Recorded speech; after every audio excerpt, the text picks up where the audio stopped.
What's up, homies? I know I've been missing in action a little bit, but I've been a little bit busy. I finally got home after about 10 days, and there was an awesome care package, including this dad hat from Uberlabine. They also sent me some awesome refills for my jute ropes, and I wanted to show you guys how I go about making a fire. They hooked me up with their new titanium bush pot right here, so that's pretty sick. Gonna give that a little bit of a whirl.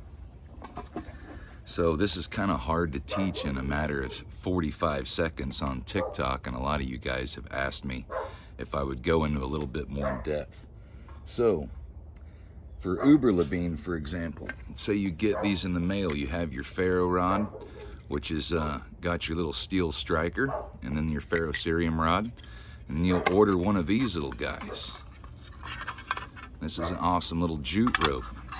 Now really you just need the ferro rod. I love these little things. It makes it easy for me. But all I'm gonna do is simply take this jute rope. Consider this is new. So I want to start it on a new end just like you guys would get. And what I want to do is untwist these little dreadlocks in here of rope. See how they're kind of like little dreadlocks, right? So what I want to do is increase the surface area. And that's just fancy words for I want to make it fluffy. That way, when I do light my spark with the ferro rod, the spark will have a good place for it to land and catch an actual fire. Now this jute rope that they send me, Uberlabine, they keep me hooked up with gear so that I can keep teaching kids. This jute rope has some handy little fire starting wax on there. Not a wax that prohibits burn, but actually encourages it while at the same time keeping that rope nice and dry. So you can see what I'm doing there. I'm just making that fluffier. Now the fluffier that I get that, the more chances I have of actually getting the fire started. So I'm going to teach you a few tricks with this ferro rod as well.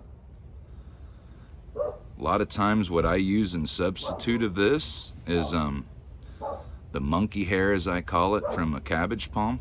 Works really, really good down here in Florida. There's all different kinds of tinder sources that we can use. So I've got that ready. I'm going to just set it right over here. I'm going to put my other jute rope up as we get a fire going. No reason for that to be by there. So let's say you get a brand new ferro rod. Mustache hair or something in me. You get a brand new ferro rod. Notice how there's never been one strike on there. Now sometimes when people get one of these, they get a little bit frustrated. One, because they don't know how to use it, and two, they don't realize you have to get that little coating off.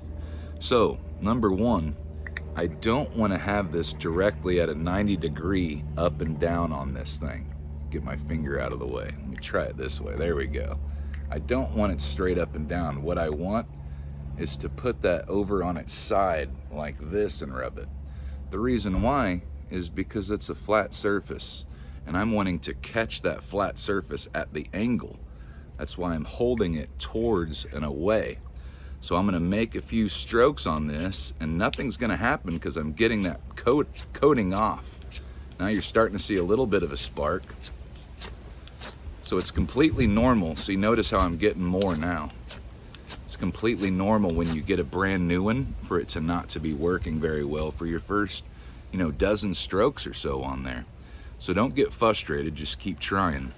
And remember, when you're trying to get a fire going, like I had a kid this morning, just like, I can't do it. So let's chill, relax, breathe, mellow.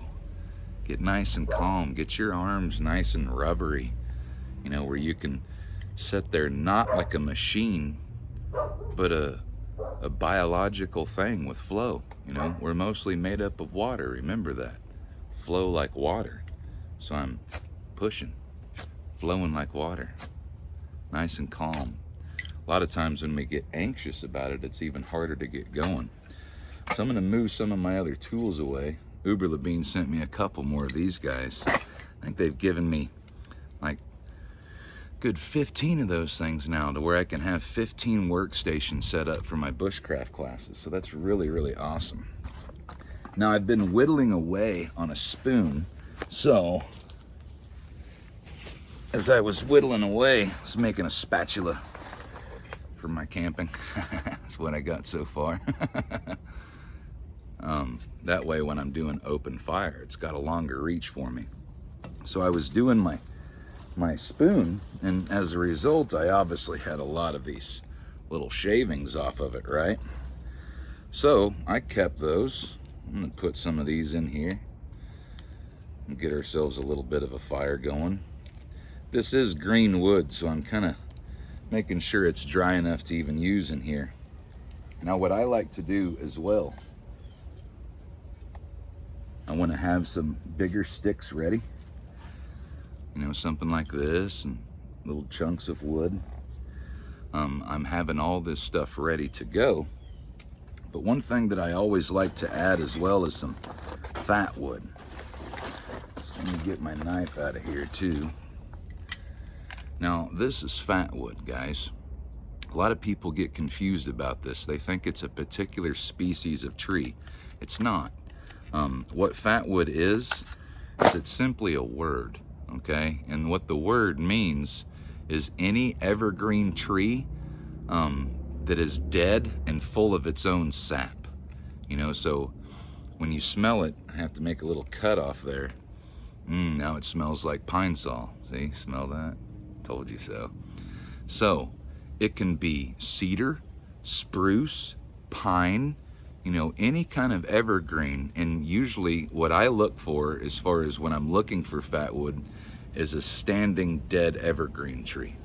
When they're laying over on its side, usually that's going to be more rotten wood, right?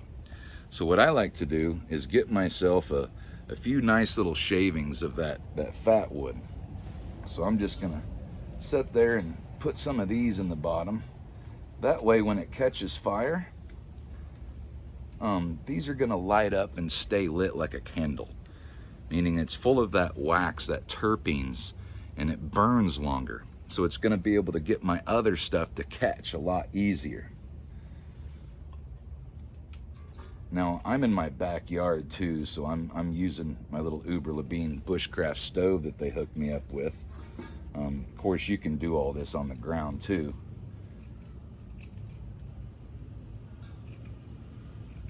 So, got me some fat wood in here. All right. Put it right where I want it.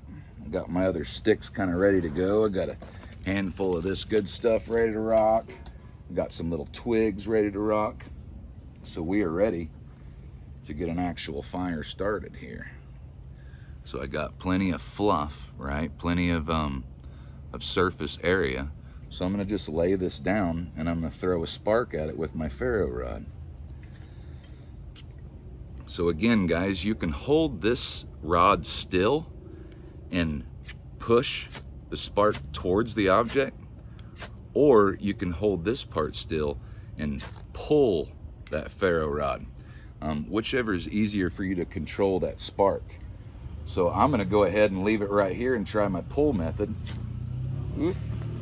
This is a little bit hard angle because I'm trying to sit down while I have the have the footage there. There we go. It's a little easier when you have it right in front of you and not to the side, but that's as easy as starting my fire. So I'm going to sit here and stick that in here, get everything else lit. All right. And I'm going to go ahead and leave it lit for a little bit so I know that I've got a good fire going. That way I don't do it twice, you know what I'm saying? Now as soon as I realize that I have a good flame going, like right now I got a flame in there, I'm going to just go ahead and close that up and keep adding a little bit of fuel to my fire. And the rest is basically common sense from this point out. The more wood that you add, the bigger fire that you get. I don't need to build a fire, so that's going to be it for me. but that's as simple as how to start a fire. If you guys are interested, we could even get into how you can start a fire without using a ferro rod, as far as the old bowstring method, where you're rubbing wood together fast enough and hard enough to create a coal using friction. So it can be a little bit easier than we want to make it, but it also really helps to have a teacher. You know, a lot of times, for example, a kid can watch this YouTube video and like, I make it look easy. But when it comes down to it, when he's sitting there trying to get a spark, where'd my little piece go? Trying to get a spark over and over and over again, and nothing's happening because I'm holding that ferro rod at a 90-degree angle instead of like that. Imagine it like it's a knife and you're trying to get some frozen butter off to put on your Pop-Tart. Works a little bit better, huh? But hey, thank you, Uber Labine. Thanks for my new hat. Thank you for my awesome titanium bush pot that I get a cook out of now. You guys sent me some awesome refills for the jute rope. All these are cut down for me already to simply add as a refill.